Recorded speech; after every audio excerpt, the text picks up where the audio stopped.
नमस्कार आप सभी को। मैं Sarita Kulkarni astro live junction channel में आप सभी का स्वागत करती हूँ। बहुत दिनों बाद वीडियो डाल रही हूँ क्योंकि मध्यंतरी तबीयत ख़राब थी, तो आप सभी के साथ मैं बात नहीं कर पाई हूँ, ना वीडियो लेकर आ पाई हूँ। तो आज का जो वीडियो है मैं पिछले वीडियो का कंप्लीशन करने वाली हूँ। मतलब पिछला वीडियो आप सभी ने देखा कि राहु का गोचर 1.5 साल के लिए किस प्रकार से आप सभी के लिए कार्यरत होगा, आपके लिए क्या संभावना लेकर आएगा, राइट। वैसे ही हम आज केतु के पक्ष को जानने जा रहे हैं कि इस गोचर का केतु ग्रह का आप सभी के ऊपर, हम सभी के ऊपर क्या परिणाम होगा।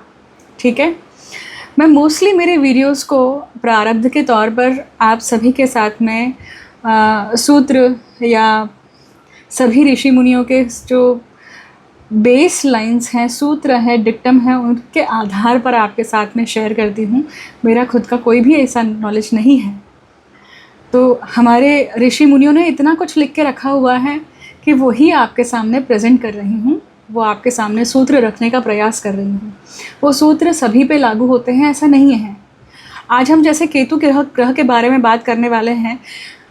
केतु के हम आज प्रारब्ध के एक ऐसे पक्ष को जानने जा रहे हैं कि गोचर में जब केतु प्रवास करते हैं, हर राशि में परिवर्तन करते हैं, तो क्या दिखाते हैं एक्चुअली उस 1.5 साल में आपको क्या काम करना है। केतु को बहुत लोग नेगेटिव भी कहते हैं, तो केतु को बहुत लोग पॉजिटिव भी कहते हैं, अध्यात्म के लिए बहुत पॉजिटिव कहते हैं, राइट। केतु को ध्वजा कहा गया है, फ्लैग। केतु मोक्ष के कारक है। अध्यात्म में जो व्यक्ति जाना चाहता है, अध्यात्म में उन्नति करना चाहता है, उनके लिए पत्रिका में केतु बहुत इम्पॉर्टेंट हो जाते हैं। अब जैसे ये 4-5 बातें मैंने आपको बताई केतु को लेकर, तो केतु नेगेटिविटी को भी दर्शाते हैं। जैसे केतु जो है वो माइक्रो ऑर्गेनिजम्स को दिखाते हैं। तो केतु का गोचर जैसे पंचम भाव में आता है, षष्ठ भाव में आता है, तो व्यक्ति को कहीं ना कहीं माइक्रो ऑर्गेनिज्म, मतलब पानी में जो बारीक जो दिख नहीं सकती हैं वायरसेस, उसके कारण उसको पेट की समस्याएं होंगी ही होंगी, राइट।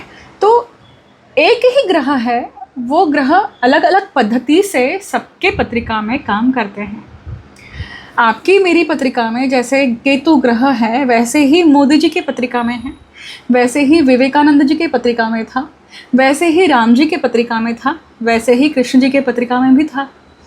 हमारे गत जन्मों के कर्मों के अनुसार वो ग्रह हमें इस जन्म में कर्म के फेरे या प्रारब्ध कर्म या संचित कर्म, इससे उपभोगने के लिए मदद करते हैं। तो एक ग्रह के बहुत विशाल पोर्टफोलियो होता है, बहुत विस्तार पोर्टफोलियो है। तो आज हम बात करने वाले हैं केतु का एक ऐसा पॉइंट, ऐसा एक सूत्र उठाकर आज हम पूरा गोचर देखने वाले हैं सभी लग्न राशियों के लिए।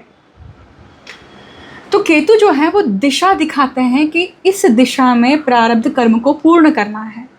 ये है गत जन्मों का कर्म जो अब आपके इस भाव से संबंधित है और आपको पूरा करना है, दिशा दिखाने वाले हैं। ये 1.5 साल आपको दिशा दिखाने वाले हैं। जैसे पिछले 1.5 साल में आपको दिशा किस तरफ दिखाई थी, तो कन्या और मीन, है ना। तो कन्या राशि और मीन राशि जहाँ पे आपके पत्रिका में है, उस दिशा में, मतलब कन्या राशि खास तौर पर, क्योंकि केतु का वीडियो है, तो जिस भी भाव में कन्या राशि है आपके लिए, उस भाव के लिए आपको दिशा दिखाई थी, आपको इंगित किया था कि आप इसका जो प्रारब्ध कर्म है उसे पूरा करें। यही कर्म का लेखा जोखा हर जन्म में आप लेकर आ रहे हैं, जिसको पूर्ण करना है, जिसका समापन करना है। सबसे पहले तो आइडेंटिफिकेशन होता है ना कि क्या कर्म था। तो जब वो कन्या राशि के केतु थे तो आपके जीवन में क्या क्या हुआ। अब आप पिछले मेरे राहु केतु के वीडियो को ज़रूर देखिएगा, परंतु मैंने उसमें दिशा की बात नहीं करी है। मैंने उसमें मटेरियलिस्टिक या आध्यात्मिक एक्सेस के अनुसार उस राहु केतु के गोचर को बताया है। इस बार आपके सामने एक नई इन्फॉर्मेशन या नए मूल तत्व को लेकर आ रही हूँ। तो केतु क्या दिशा दिखाने वाले हैं, ठीक है। अब सबसे पहले तो ये समझ लेते हैं कि भाई केतु जो हैं वो अब पंचम मतलब सिंह राशि में प्रवेश कर चुके हैं। अब सिंह राशि जिनकी भी है या सिंह राशि का जिनका केतु है उनके लिए ये 18 साल बाद की घटना है। या सिंह राशि में आपका राहु है तो उनके लिए 9 साल बाद की घटना है। तो राहु के ऊपर केतु, केतु के ऊपर राहु, इस प्रकार का गोचर अगर आपके लिए तो भी बहुत महत्वपूर्ण घटनाक्रम लेके आने वाला है। महत्वपूर्ण घटनाक्रम किस तरह से? राहु जो सर है और केतु जो शरीर है।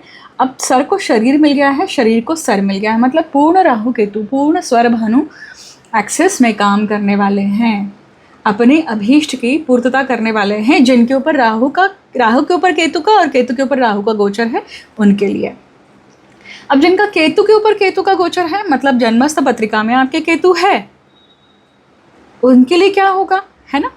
जिनके लिए अब वो 18 साल बाद आ रहा है तो आपको 18 साल बाद वापस से कुछ न कुछ कार्मिक फियर्स आपके किसी न किसी आदत को लेकर, किसी न किसी चीज़ को छोड़ने का प्रयास, किसी रिश्ते को छोड़ने का प्रयास, छूटा हुआ रिश्ता, बहुत सारे ऐसे थीम्स लेकर आने वाला है। तो वो दिशा दिखाएगा। अब ये सिंह राशि के केतु है मतलब व्यक्ति के जीवन में बुद्धि को लेकर और शैया सुख को लेकर, प्रेम प्रणय की भावना, संतान, इन सब चीज़ों को लेकर व्यक्ति को दिशा दिखाई जाएगी। इस दिशा में किए हुए व्यक्ति के जो प्रारब्ध कर्म है, गत जन्मों के कर्म हैं, उनके ऊपर इस 1.5 साल में काम करना है। ठीक है। अब सिंह राशि में पड़ती है 3 नक्षत्र। कौन से नक्षत्र हुआ? तो देखिए, मघा हुआ, राइट, मघा, पूर्व फाल्गुनी और उत्तर फाल्गुनी। अब मघा जो है वो पूर्ण आता है, पूर्व फाल्गुनी पूर्ण आता है और उत्तर फाल्गुनी का एक पार्ट आता है। मघा नक्षत्र किनका है? तो मघा नक्षत्र पितरों का है। पूर्व फाल्गुनी नक्षत्र किसका है? तो भग देवता है। भग देवता मतलब जो भाग्य देने वाले देवता हैं। ठीक है। और उत्तर फाल्गुनी नक्षत्र किनका है? तो आर्यमन। आर्यमन उन 11 सूर्य मतलब बहुत सारे सूर्य जो हैं उनमें से जो, क्योंकि सूर्य भगवान जो हैं, सूर्य देवता जो हैं, उनके सब प्रकार मतलब हर जगह पे स्वयं जो मेन देवता है वो काम नहीं कर पाता है तो उनके सब प्रकार मतलब उनका अंश काम करता है। जैसे शिव जी के भैरव हैं उसी प्रकार से। तो 11 आदित्य, ठीक है। तो उसी प्रकार से आर्यमन जो है वो भी देवता है। अब वो कॉस्मिक लाइट का जो मेंटेनेंस है ना वो देखता है। अगर आप केतु ग्रह का नक्षत्र गोचर समझना चाहते हैं, उन 3 नक्षत्रों के थ्रू अगर आप समझना चाहते हैं कि आपके जीवन में क्या प्रभाव होगा तो मुझे ज़रूर बताइएगा। मुझे जितने वीडियो के कमेंट सेक्शन में कमेंट्स होंगे, वोटिंग होगी इस चीज़ को लेकर, मैं वो वीडियो आपके लिए लेकर आऊँगी। तो 3 थीम मिल जाती है हमें नक्षत्रों के अनुसार। एक तो पितरों की थीम मिलती है क्योंकि मघा नक्षत्र के जो देवता हैं वो पितर हैं, और वैसे भी पंचम भाव संतान का है और संतान वंश को दिखाता है, मतलब पितरों का संबंध आ ही जाता है। उसी प्रकार से पूर्व फाल्गुनी है, भग देवता हैं। भग देवता समृद्धि के और भाग्य के देने वाले देवता हैं। तो संतान और संतान लक्ष्मी जब आती है, पितृ लक्ष्मी जब आती है तो ऑब्वियसली समृद्धि भी आती है। अब इसी से संबंधित होगा वो। और उत्तर फाल्गुनी आर्यमन। अब आर्यमन देवता क्या बताने वाले हैं? वो मेंटेनेंस बताने वाले हैं कि जो दिन रात है या जो अंधेरा और उजाला होता है हमारे जीवन में, किसी चीज़ को लेकर हम निराश हो जाते हैं, किसी चीज़ को लेकर हम उत्साही हो जाते हैं, उसका जो मेंटेनेंस है वो उत्तर फाल्गुनी नक्षत्र के देवता बताने वाले हैं। ठीक है। तो ये हुआ सबसे पहले तो केतु ग्रह के नक्षत्र, केतु ग्रह का गोचर।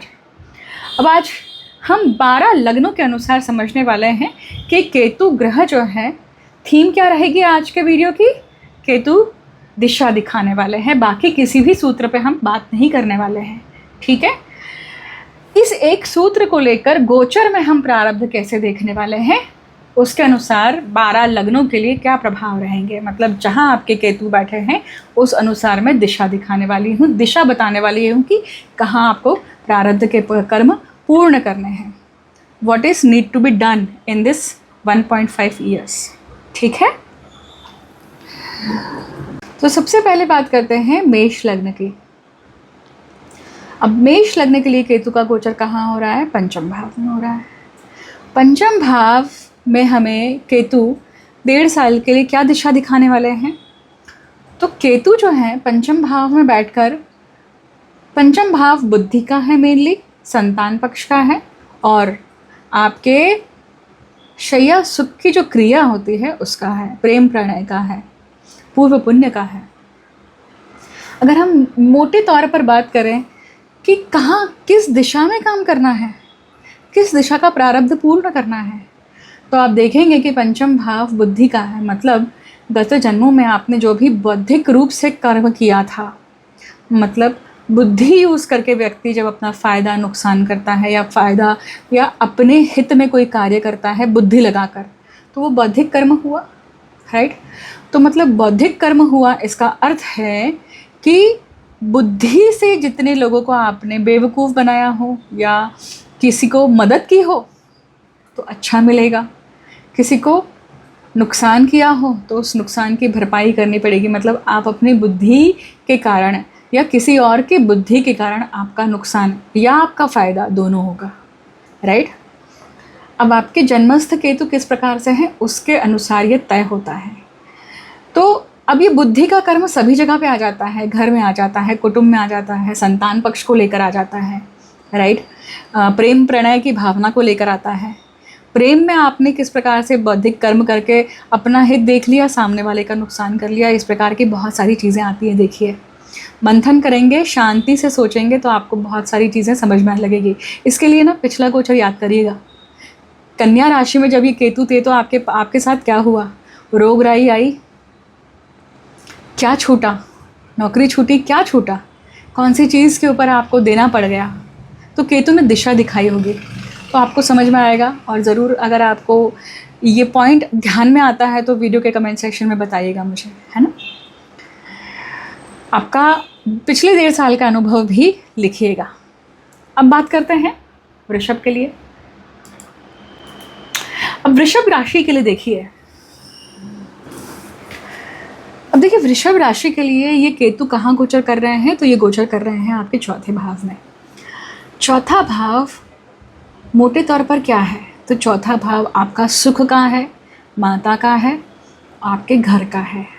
मतलब ये पूरा 1.5 साल दिशा क्या दिखाई दी जा रही है कि इस दिशा में लेन देन है, इस दिशा में देना बाकी है, इस दिशा में अनसर्टनिटी दिखाई देने वाली है, इस दिशा में कहीं ना कहीं अच्छा भी मिलेगा और कुछ ना कुछ बुरा भी हो सकता है। तो घर होना, राइट, वास्तु का होना या वास्तु जाना, दोनों ही चीज़ें डिपेंड करता है कि आपके जन्मस्थ केतु किस प्रकार से बैठे हुए हैं, किस प्रकार का बल है। चौथे भाव में जब केतु आते हैं तो एक घर, अपना खुद का सुख और अपनी माता से एक अलग सा, ये केतु अगर नेगेटिव है तो नेगेटिव मतलब कैसा? वो भक्ति मार्ग या आपको वैराग्य मार्ग की तरफ लेके जाएगा अगर मान लीजिए, तो वो कुछ ना कुछ तो घटना घटित कराएगा ना। सुख में तो कभी इंसान वैराग्य के लिए जाता नहीं है। दुख जब हो जाता है व्यक्ति को तभी तो उसे वैराग्य की तरफ जाने की इच्छा होती है। सुख में कहाँ हम भगवान को याद करते हैं? दुख में ही करते हैं ना। तो अगर भक्ति मार्ग या वैराग्य लिखा हुआ है तो उसके लिए कुछ ना कुछ निमित्त होना ज़रूरी है, घटना घटित होना ज़रूरी है। तो चौथा भाव कुछ ना कुछ अनसर्टन इवेंट्स दिखाता है। मातृभूमि छोड़ने का भी यहाँ पे योग आता है, बाहर जाके रहने का योग आता है, अपने कुटुंब, अपनी माता, अपने पात्र, अपने जन्मभूमि से, अपने घर से, अपने खुद की वास्तु से दूर जाकर रहने का भी योग आता है। और वो योग क्या करता है? आइसोलेट करता है, आइसोलेट करके आपको अकेला छोड़ देता है। यहाँ पे अकेलापन कैसा है? फोर्स है, फोर्स के साथ आया हुआ है। तो दिशा दिखाता है कि इन सब दिशा के तरफ कुछ न कुछ कर्म बंधन है जो ये 1.5 साल पूरा करना है, ठीक है। अब बात करते हैं मिथुन लग्न के लिए। तो देखिए मिथुन लग्न के लिए गोचर कहाँ हो रहा है? तो ये गोचर हो रहा है उनके तृतीय भाव में। अब तृतीय भाव में क्या दिशा दिखाई दी गई आपको? क्या दिशा दिखा रहा है केतु? तो तीसरे भाव में पराक्रम है, सिबलिंग्स हैं आपके, ये उपदेश देने वाला स्थान है। ऐसा कोई उपदेश देना, अपनी ऐसी कोई सलाह देना जिसके कारण उस सलाह को मानकर सामने वाले का नुकसान हो गया हो या उस सामने वाले का भला हो गया हो, राइट। बहुत बार होता है ना, शेयर मार्केट में हम ऐसे किसी व्यक्ति की सलाह ले लेते हैं और अपने को लगता है, पूरा श्योरिटी होती है कि नहीं चीज़ें मिलने वाली है, और अचानक से लगता है कि अरे नुकसान हो गया, और उस व्यक्ति की याद आती है जिसने अपने को सलाह दिया था, बस मानी हमने है उसकी बात, वो केवल निमित्त बना है। तीसरा भाव पराक्रम है। आपने ऐसे कौन से पराक्रम करे हैं जिसके कारण अब ये जो टाइम पीरियड है, पराक्रम करते समय व्यक्ति डरेगा, फोर्सफुली उसके, या फिर उसको फोर्सफुली चीज़ें करनी पड़ेगी। नियति ऐसे समय पे आपके सामने चॉइस नहीं रखती है, आपको फोर्सफुली उस कंडीशन में डाल देती है। अब ये एक नेगेटिव पक्ष नहीं, ये एक ऐसा पक्ष हुआ जो डार्क है, या ये समझ सकते हैं कि भाई जीवन में सुख और दुख दोनों हैं। सुखी पक्ष क्या हो सकता है कि भाई ऐसा पराक्रम या कुछ ऐसी चीज़ें आपने की थी, दान धर्म पुण्य आपने ऐसा किया था जिसके कारण आपको ऐसे लोग मिलते हैं जिनके साथ में रहकर आप सत्संग करते हैं, आपको आपका वैराग्य जो है वो सही दिशा में जाता है, राइट। आपको अभी राहु देखिए भाग्य भाव में है, तो बहुत बार जहाँ पे शांति मिलनी चाहिए वहाँ पे शांति न मिल के कहीं और जगह पे शांति मिलती है। बहुत बार हो सकता है ना, किसी व्यक्ति को चर्च जाकर शांति मिलती हो, किसी व्यक्ति को मंदिर जाकर शांति मिलती हो, इट डजेंट मैटर कौन से रिलीजन का है वो, किसी को शमशान में मिलती हो, परंतु वो अगर टैबू है, वो चीज़ें घर में बोली नहीं जा सकती है, अपने मित्र मंडली के साथ बोली नहीं जा सकती, तो व्यक्ति को वो करने में डर लगेगा ना। बट ऐसे में अजीब चीज़ें या ऐसा एक डिफरेंट एंगल लाइफ में आता है, परंतु वो आपको पीस देने के लिए है, वो आपके अंदर कुछ ऐसी चीज़ जागृत करने के लिए जो आपको फ़ायदा देकर जाएगी, आपको अंदर से सॉर्ट करके जाएगी, ठीक है। ये केतु जो है वो दिशा क्या दिखा रहे हैं, तो सिबलिंग्स की तरफ है, कहीं ना कहीं कर्म बचा हुआ, छोटे सिबलिंग्स हुए हैं या छोटे प्रवास हैं जो अब टाल नहीं सकते हैं, आपको ऐसी कोई नौकरी मिलती है, घर से दूर रहने का चांस या घर से दूर रहना पड़ रहा है, चेंज ऑफ रेसिडेंस है, या नेबर्स के साथ में कुछ ऐसा पेंडिंग कर्म है, ये सारी चीज़ें इस 1.5 साल में दिखाई देगी, ठीक है। अब बात करते हैं कर्क लग्न की। तो कर्क लग्न के लिए देखिए ये गोचर कहाँ हो रहा है, तो ये उनके द्वितीय भाव में हो रहा है। कर्क लग्न के जातकों के लिए ये गोचर बड़ा इंपॉर्टेंट हो जाता है। क्यों? क्योंकि द्वितीय भाव आँखों का है, धन का है, कुटुंब का है, वाणी का है, और ये सभी चीज़ें बड़ी इंपॉर्टेंट है। क्यों? क्योंकि धन जो है, शायद कर्क लग्न के जातकों ने देखा होगा पिछले 1-1.5 महीने से अचानक से आमदनी में कुछ गिरावट आई है। अचानक से जो व्यवसाय क्षेत्र से होंगे या उनके काम धंधे में उनको मंदी नज़र आई होगी। याद करिए, ऐसा आपने क्या बोल दिया, ऐसा आपने किस चीज़ पर गुमान कर लिया जिसके कारण आपकी वाणी उसी समय पे तथास्तु आपको सरस्वती कह देती है और वो नेगेटिव चीज़ आपके साथ घटित हो गई। याद करिएगा। अब ये केतु यहाँ पे दिशा क्या दिखाने वाले हैं, तो केतु यहाँ पे दिशा दिखाने वाले हैं कि धन को लेकर, वाणी को लेकर ये सिद्धि प्राप्त करने का समय है। क्योंकि केतु जब द्वितीय स्थान में होते हैं, जन्मस्थ पत्रिका में तो हम कहते हैं कि ये सिद्ध वाणी है इस व्यक्ति की, परंतु ये डिपेंड करता है कि वो केतु कौन से बलाबल को लिए, उसके अनुसार उसे हम सिद्ध वाणी बोलते हैं। वो काली जुबान है कि आशीर्वाद देने वाली है। तो कर्क राशि के लिए ये केतु किस प्रकार से काम करेंगे? अच्छा काम करेंगे अगर हम अध्यात्म की तौर से बात करें या तंत्र मंत्र गूढ़ विद्या इन सब तौर से बात करें। क्यों? क्योंकि ये केतु ऐसी राशि में है जहाँ पे नीच उच्च कोई भी नहीं होता है। इसका अर्थ है कि ये केतु आपको 1.5 साल तक, आपका अगर वाणी का काम है तो आपको सिद्धहस्त बना देंगे, परंतु आपको आपकी वाणी बहुत ध्यानपूर्वक उपयोग में करनी है। आप क्या बोल रहे हैं, आप किस प्रकार से वाणी यूज़ करने वाले हैं, अब बहुत संभाल के करनी है, क्योंकि वही डिसाइड करेगा कि आपकी लक्ष्मी कैसे आएगी, राइट। कुटुंब, कुटुंब में कहीं ना कहीं आपका पेंडिंग कर्म आप पूर्ण करने वाले हैं। कुटुंब में अभी तक आपने जो चीज़ें नहीं करी थी, आपका ईगो आ रहा होगा बीच में, आपका अहंकार होगा, या जो भी चीज़ें होंगी वो अब यहाँ पे पूर्ण होगी। आप अपने आप उस चीज़ को करने के लिए जाएंगे। अब अगला गोचर बड़ा इम्पॉर्टेंट है, मतलब सिंह लग्न। तो सिंह लग्न के लिए ये बहुत इम्पॉर्टेंट हो जाता है। क्यों? क्योंकि सिंह लग्न के लिए देखिए ये लग्न में ही हो रहा है। लग्न में ही केतु जो है यहाँ पे स्थित हैं और वो दिशा दिखाते हैं कि व्यक्ति को अपने ऊपर काम करना है। अपने व्यक्तिमत्व को लेकर, अपनी पर्सनालिटी को लेकर जो व्यक्ति का मोह है, अपने से व्यक्ति जो बहुत प्यार करता है, सबसे ज़्यादा प्यार अपने आप से करता है, और उसकी कोई ऐसी ही बात उसके ग्रोथ के लिए आड़ी आती है, मतलब उसका खुद का पर्सनल ग्रोथ, उसका सोल ग्रोथ, उस चीज़ को आड़े आता है। तो ये अगर मान लीजिए व्यक्ति ने इसके ऊपर काम कर लिया, क्योंकि यही दिशा केतु दिखाते हैं गोचर के। अब कहाँ काम करना है? तो सिंह राशि का केतु है, मतलब क्या है? व्यक्ति को अपने बुद्धि पे ही काम करना है, व्यक्ति को अपने संतान पक्ष पे ही काम करना है, व्यक्ति को अपने पूर्व पुण्य, या व्यक्ति को अपने ही हेल्थ के ऊपर काम करना है, अपने ही बॉडी के ऊपर काम करना है। अब देखिए, इसी चीज़ को लेकर अगर व्यक्ति का मोह है, मान लीजिए खाने का मोह है, खाना नहीं छूट रहा है व्यक्ति का, मैं एग्जांपल दे रही हूँ, आपके साथ ऐसा होता होगा, ऐसा ज़रूरी नहीं है। अब इसी के ऊपर काम करना है, ये केतु बता रहे हैं, राइट। और केतु जब लग्न पे आते हैं तो व्यक्ति को ऐसी दृष्टि देते हैं जो नॉर्मली आपके पास नहीं होती है। तो 1.5 साल में आपके पास में इंट्यूशन का रेजर शार्प फोकस आने वाला है। अब वो इंट्यूशन आप कहाँ यूज़ करते हैं? नेगेटिव देखने के लिए यूज़ कर रहे हैं, पॉजिटिव देखने के लिए यूज़ कर रहे हैं, आपके ऊपर है। अब ये केतु जो है वो दिशा दिखाते हैं सेल्फ इम्प्रूवमेंट को लेकर, ठीक है। इसको कैसे समझेंगे आप?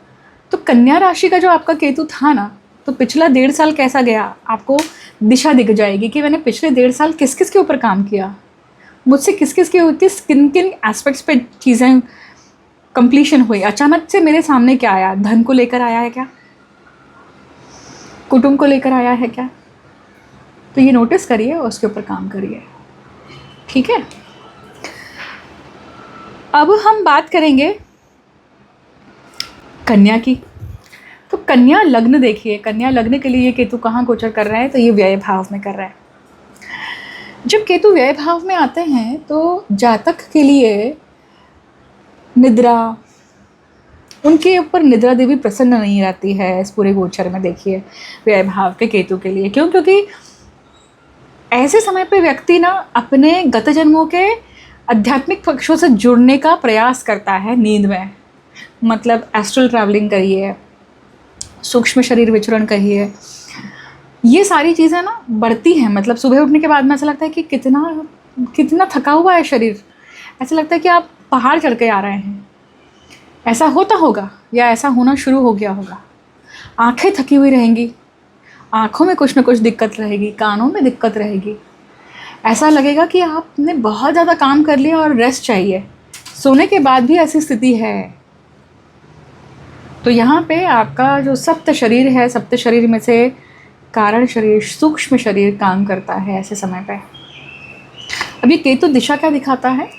दिशा ये दिखाता है कि किस क्षेत्र में काम करना है। तो अब एक तो सबसे पहले फॉरेन के लिए आ जाता है यहाँ पर, मतलब फॉरेन में रहना आ जाता है, या फॉरेन का छूटना, मतलब फॉरेन में रह रहे होंगे जो लोग, वो पूरी तरह से माइग्रेट होकर वापस से अपनी जन्मभूमि में आ जाते हैं। फिर दूसरा कर्म या दूसरी दिशा क्या दिखाई देती है कि भाई अपने घर को चलो, अब है ना, अपने मूल स्थान की तरफ चलो, इसकी इच्छा जागृत होना, ये होता है। तीसरा पॉइंट क्या आता है कि ये भाव जो है ये शैया सुख का है, मतलब ये सेक्सुअल प्लेजर का भी है। तो केतु जब यहाँ पे आते हैं तो इस चीज़ से विरक्तता दे देते हैं। और इस चीज़ से विरक्तता कैसे देते हैं? आपको इस क्षेत्र या इस एस्पेक्ट के प्रति एक ऐसा आईना दिखाते हैं, एक ऐसा पक्ष दिखाते हैं, उसके कारण ये निर्माण होता है क्योंकि ये मोक्ष स्थान पे आए हैं केतु, तो ये विरक्ति का भाव कहाँ से जागृत होगा? विरक्ति का भाव यहाँ से जागृत होगा। तो व्यय भाव में आया हुआ केतु इस चीज़ को लेकर नीरसता देता है, इस चीज़ को लेकर क्या करता है, विच्छेदन दे देता है, और इसी के ऊपर व्यक्ति को काम करना है। काम मतलब कैसा? अब ये आपकी मूल पत्रिका के अनुसार ज़्यादा तय होगा, ठीक है। केतु यहाँ पे आए हैं तो अचानक चीज़ें देना ये भी होगा, याद रखिएगा, ठीक है। अब हम बात करेंगे तुला लग्न के लिए। तुला लग्न के लिए ये जो केतु हैं ये कहाँ काम कर रहे हैं? लाभ में। लाभ भाव में जब केतु आते हैं, अब 1.5 साल केतु आपके लिए व्यय भाव में थे और अब वो लाभ भाव में आए हैं। तो 1.5 साल जो व्यय भाव में जो आपको दिशा दिखाई थी केतु ने, अब क्या दिशा दिखाई होगी? अब दिशा दिखाई होगी कि भाई अगर आप बाहर रह रहे तो आप बाहर से यहाँ आ गए हैं, राइट, मतलब अपनी मातृभूमि में आ गए हैं। फिर उसके बाद में कहीं ना कहीं दिशा इस तरह से भी दिखाई है कि अपने नींद के प्रति, अपने आँखों के प्रति, अपने शैया सुख के प्रति व्यक्ति का रवैया चेंज हो गया है। अब लाभ भाव में जो केतु आता है ना, तो लाभ भाव को लेकर दिशा दिखा रहे हैं। तो ऐसा क्या है जो आपको नहीं करना है जिससे आपका लाभ बढ़ेगा? यस, सही सुना आपने। आपको ऐसा क्या पूर्ण करना है उसके कारण आपका जो लाभ है वो आपको, उससे संबंधित कर्म बंधन आपका छूट जाएगा। तो देखिए, अभी तक अगर आप लाभ को लेकर, लाभ की प्राप्ति, सुख की प्राप्ति, धन की प्राप्ति को लेकर फोकस होकर सब चीज़ें कर रहे थे, गलत तरीके अपना रहे थे, तो वो नहीं करना है।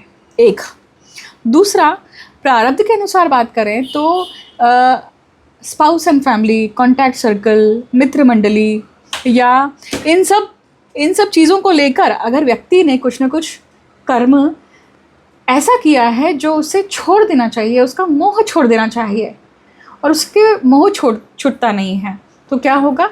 यहाँ पे वो दिखाता है कि इन 1.5 सालों में मोह छोड़ना ज़रूरी है। क्योंकि बहुत बार जब तक हम मोह छोड़ते नहीं हैं, वो चीज़ पकड़ के रखते हैं, हम अंदर से अपने आप को ही खा रहे हैं दीमक की तरह, ये वो दिखाया जाता है, राइट। अब इस तरह से हमने तुला लग्न के लिए समझा। अब बात करते हैं वृश्चिक लग्न के लिए।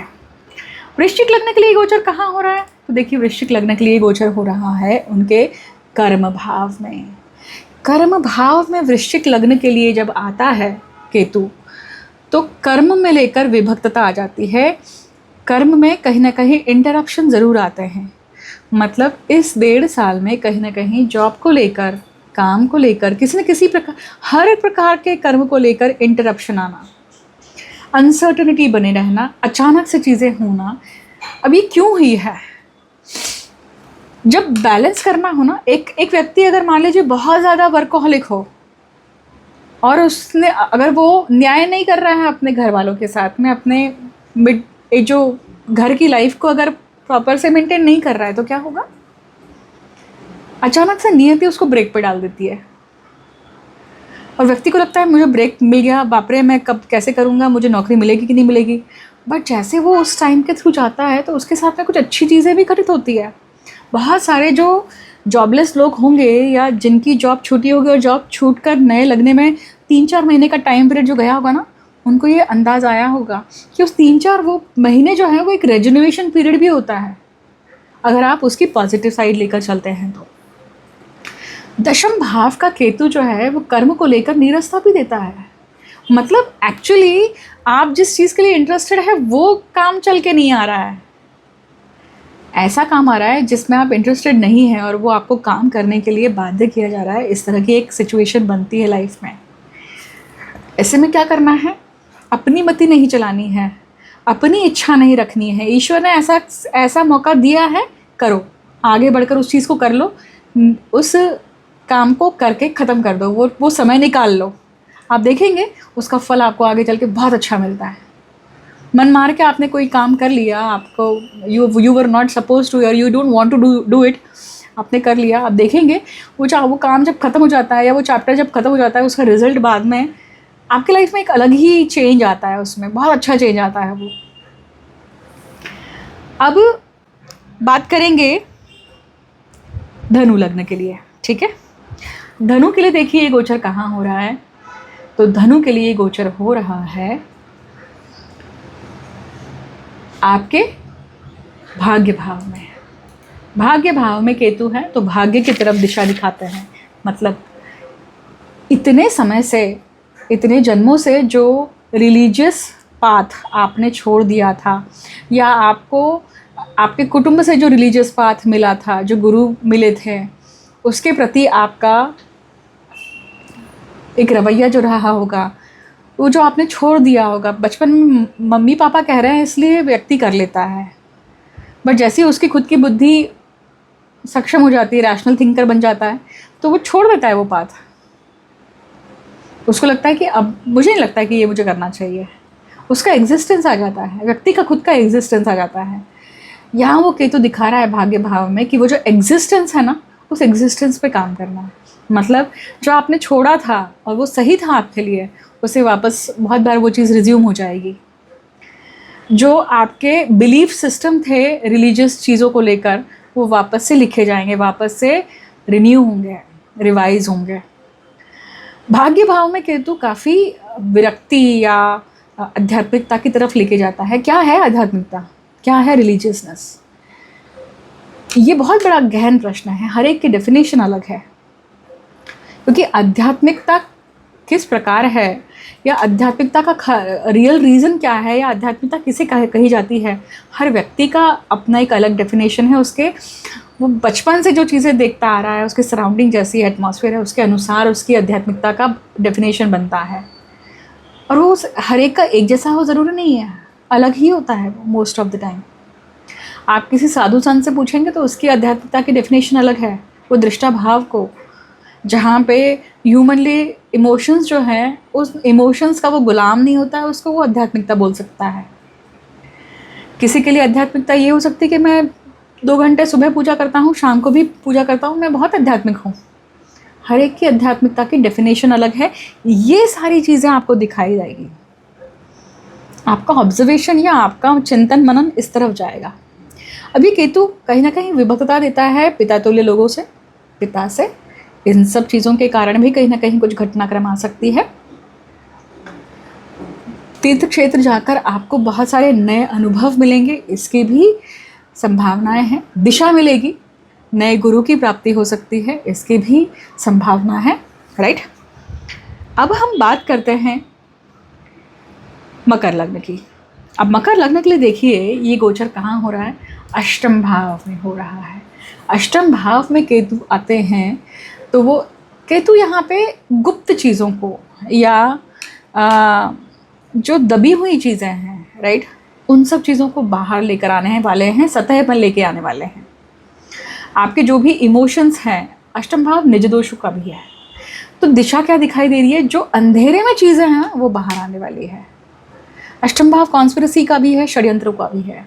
अष्टम भाव पैतृक संपत्ति का भी है। इन सभी चीज़ों को लेकर व्यक्ति को जो दिशा दिखाई दी जाएगी, उसको इंगित किया जाएगा, वो दिखाया जाएगा कि ऐसा है जीवन में। आपको विश्वास नहीं होगा, but end of the Ketu गोचर, मतलब 1.5 साल होते होते ख़त्म होते आपको समझ में आ जाएगी। इसका अनुभव ना आप कैसे लीजिएगा कि पिछला जो 1.5 साल गुजरा है ना, मतलब भाग्य में जब केतु आए थे आपके, है ना, पिछला 1.5 साल भाग्य में केतु थे। मतलब इसके पहले की जो राशि है, मतलब धनु राशि है, उसका आप प्रेडिक्शन सुनेगा तो आपको समझ में आ जाएगा कि मैंने क्या बोला है, और वो आपके ऊपर एप्लीकेबल हुआ था कि नहीं हुआ था, फिर देखिएगा, ठीक है। तो इस प्रकार से इसका अर्थ समझना चाहिए। अभी केतु अष्टम भाव में है, मतलब क्या है, तंत्र मंत्र, गूढ़ विद्या, इन सब चीज़ों को लेकर व्यक्ति के मन में जो इफ्स एंड बट्स हैं, उसमें क्लैरिटी आएगी। वो दिशा दिखाई जा रही है कुल देवी की तरफ, कुल देवता की तरफ। जो आपके कर्तव्य हैं उसको पूर्ण करने के लिए आपको स्वप्न के माध्यम से, आपको इंट्यूशन के माध्यम से चीज़ें दिखाई देंगी, समझ में आएंगे, राइट। केतु जब अष्टम भाव में होते हैं तो यहाँ पे अगर व्यक्ति के जीवन में रोग राई इस तरह का भी सिचुएशन है तो वो आएगा, क्योंकि केतु किंतु परंतु बना के रखते हैं। और जब तक वो 1.5 साल का गोचर है वो दिखाने के लिए आपको कहीं ना कहीं कुछ उस प्रवास के थ्रू जाने के लिए, उस जिससे आपका वो पेंडिंग कर्म पूर्ण होगा, क्योंकि अष्टम भाव सुपर पेंडिंग कर्म है जो क्रॉनिक डिसीज़ का है मान लीजिए। तो इस तरह की ऐसी चीज़ें हैं जहाँ व्यक्ति हेल्पलेस होता है, मजबूर होता है, तो वो भी दिशा दिखाई दी जाएगी, है ना। वो दिशा निज दोष के कारण जो आपके जीवन में नुकसान होकर रहता है, उन निज दोषों को हाईलाइट किया जाएगा, ठीक है। तो ये 1.5 साल जो है ना वो इंटरनल है। इंटरनली आप कैसे हैं, आपका खुद का परिचय आपसे होगा, नए सिरे से ये होगा। तो अब हम बात करेंगे कुंभ लग्न के लिए। कुंभ लग्न के लिए गोचर कहाँ है, तो ये सप्तम भाव में है। Everything about your partner, your spouse, your wife और हस्बैंड, केतु यहाँ पे है। बहुत सारे जो कगार पे खड़े हैं रिश्ते वो टूट जाएंगे या फिर वापस से जुड़ जाएंगे। केतु दिशा दिखा रहे हैं कि ये चीज़ अगर निकल गई मेरी लाइफ में तो एक नया चैप्टर शुरू होगा। असमंजस स्थिति से निकलने की बारी आ रही है।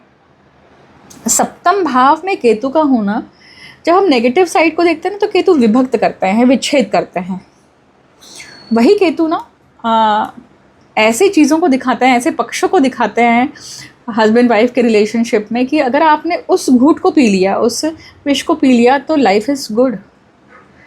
बहुत बार अपने ही पार्टनर के प्रति हम बोलते हैं मराठी में काना डोला करना, मतलब सामने वाले की गलती है बट अब आपको वो गलती लगती ही नहीं है। ठीक है, कोई बात नहीं, ऐसा तो है, ऐसा है, कोई बात नहीं, बाकी सब चीज़ें तो अच्छी हैं।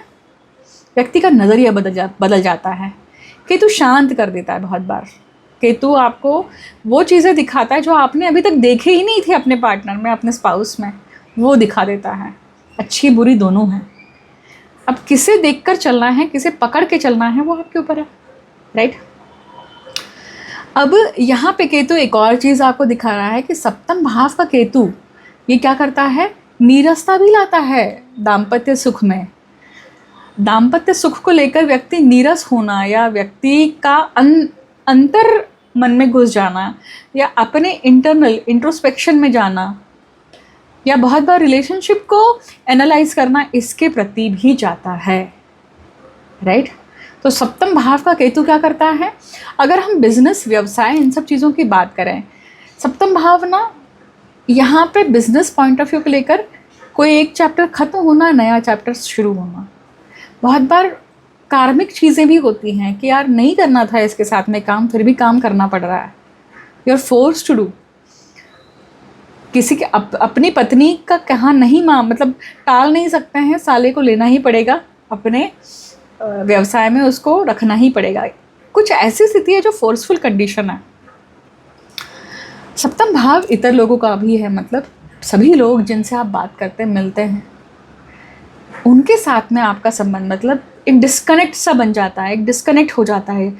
एक कनेक्टिविटी जो चलती है ना, वो कनेक्टिविटी अचानक से इंटरप्ट हो जाती है, देयर इज़ नो रीज़न, और वो हो जाती है ऐसा कि डिस्कनेक्शन फील होगा 1.5 साल में। वीडियो के कमेंट सेक्शन में ज़रूर बताइएगा कि क्या क्या अनुभव आ रहे हैं। 1.5 साल बड़ा लंबा गोचर होता है, राइट। अब हम बात करेंगे अंतिम राशि के लिए, अंतिम लग्न के लिए। तो अंतिम लग्न के लिए मतलब मीन लग्न के लिए, तो मीन लग्न के लिए गोचर कहाँ हो रहा है, तो ये 6वें भाव में हो रहा है। 6वें भाव में केतु जब आते हैं तो बहुत बार जॉब को लेकर, सर्विस को लेकर अचानक से कोई घटनाक्रम होती है, मतलब जॉब छूटना, जॉब लगना, जॉब नया करना, ये चीज़ आएंगे।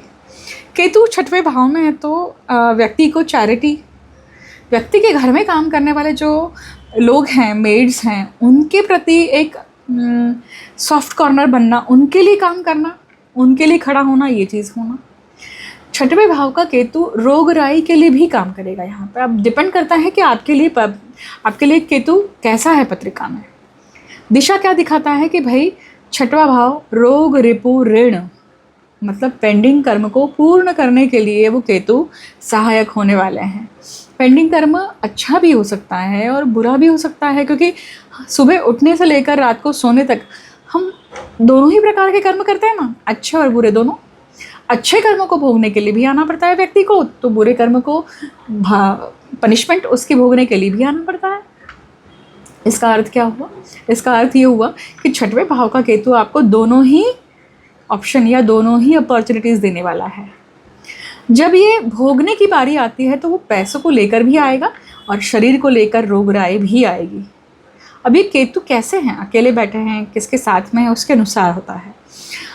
स्पेसिफिकली अगर हम दिशा देखें तो केतु यहाँ पे पेंडिंग कर्म, रोग, रिपु और ऋण, आइदर लोन को लेकर, लोन्स अलग अलग प्रकार के लोन्स, शत्रुओं को लेकर या फिर रोग को लेकर एक्टिवेशन दिखाएगा। अब आपकी पत्रिका में वो केतु किस प्रकार से कार्यरत होने वाले हैं, उसके लिए आपको पत्रिका दिखवानी पड़ेगी किसी भी ज्योतिषी से, ठीक है।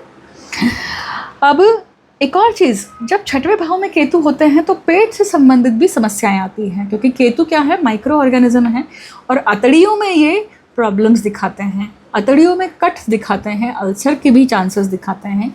तो ये केतु किस प्रकार की चीज़ें दिखाते हैं कि भाई पेट को लेकर, शरीर को लेकर कहीं ना कहीं त्रास, इसकी संभावना भी दिखाते हैं, दिशा दिखाते हैं कि ये 1.5 साल शायद भोगने का भी हो सकता है। अगर हम अच्छी बात करें तो अच्छा क्या है यहाँ पर, ये केतु आपको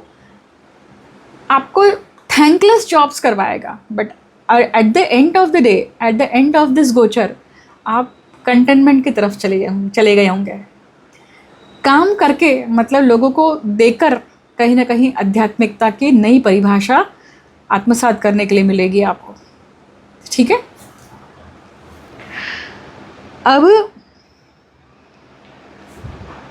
अब देखिए, केतु का गोचर तो हो गया, ठीक है। अब ये केतु के 1.5 साल के गोचर के लिए रेमेडी क्या की जा सकती है? तो सबसे पहले तो केतु महाराज का आप जाप कर सकते हैं, सिंपल मंत्र केतु ओम केतवे नमः या फिर केतु देवता नमो नमः, है ना। केतु को कुजवत केतु कहा जाता है ना, मतलब मंगल के समान इनकी ऊर्जा है, अग्नि तत्व के ग्रह बताए जाते हैं। अब केतु की जो अधिष्ठात्री महाविद्या है वो है धूमावती। तो मैं कभी सुझाव नहीं देती हूँ कि आप धूमावती की साधना या धूमावती का मंत्र करें, नहीं। महाविद्याओं को ऐसे ही नहीं पूजा जाता है। महाविद्याओं को पूजने के लिए आपकी तैयारी होनी चाहिए, शरीर की तैयारी होनी चाहिए, याद रखिएगा। तो आप क्या कर सकते हैं, या फिर इस चीज़ को लेकर आप अपने गुरु से बात कर सकते हैं। केतु के लिए आप केतु के बीज मंत्र का जाप करें या फिर केतु के गायत्री मंत्र का जाप करें, बहुत सहायक होता है। और अगर कुछ भी नहीं समझ में आता है तो सर्वप्रथम जो हमारे इष्ट होते हैं, किसी भी पूजा में सर्वप्रथम जिनका आह्वान किया जाता है वो है गणेश। तो गणपति की आराधना, गणेश अथर्वशीष का पठन करना, हर बुधवार को पठन करना, हर बुधवार को गणपति मंदिर में जाना, गणेश जी की रोज़ एक गणपति की माला जपना बहुत सहायक होगा आपको। केतु के जितने भी नेगेटिव परिणाम है वो सारे निकल जाएंगे, आपको फील भी नहीं होंगे, आप मक्खन जैसे सब चीज़ों में से निकल जाएंगे। परंतु करना पड़ेगा, स्वकर्म करना पड़ेगा। स्वकर्म मतलब खुद इस चीज़ को लेकर कर्म करना पड़ेगा, तब जाके उसमें बदलाव आता है। तो गणपति की आराधना, ओम गंग गणपते नमः, श्री गणेशाय नमः, गणेश वंदना या संकट नाशन स्तोत्र जो है उसका भी आप पठन कर सकते हैं रोज नित्य नियम। इससे भी आपको बहुत अच्छा फल मिलेगा। सभी गणों के जो इष्ट हैं वो हैं गणेश, और केतु राहु क्या है, तो ये गण है, राइट। इसलिए अगर आप गणेश की आराधना करते हैं, गणेश की उपासना करते हैं, तो गणेश जी आपके लिए तारणहार हो जाते हैं। हाँ, गणपति के भी 64 रूप हैं, है ना। तो कौन से गणपति, ये अगर समझना है तो व्यक्ति को निश्चित ही पत्रिका दिखानी चाहिए एक, या फिर नहीं समझ में आ रहा है तो केवल नॉर्मल जो है गणपति का मंत्र उससे जाप करें, आपको निश्चित ही बहुत अच्छा आराम होगा, ठीक है। मैं अपने वीडियो को यहीं पे विराम देती हूँ। बहुत समय के बाद आपसे मिली हूँ। मुझे अंत तक सुनने के लिए बहुत बहुत धन्यवाद। आप सभी को राहु केतु का गोचर बहुत अच्छा रहे, आपको बहुत अच्छी सीख और कंटेनमेंट का लाभ हो। और ऐसे ही नए वीडियो का विषय लेकर आपसे बात करूँगी। अगर आप विषय मुझसे सुनना चाहते हैं तो वीडियो के कमेंट सेक्शन में मुझे बता सकते हैं कि कौन से वीडियो को आप सुनना चाहते हैं। राहु केतु के नक्षत्र गोचर नवतारा चक्र के अनुसार भी अगर आप सुनना चाहते हैं तो मुझे ज़रूर बताइएगा। I will try to make that. Okay, धन्यवाद। हर हर महादेव। जय माता कामाख्या। जय केतवे नमः।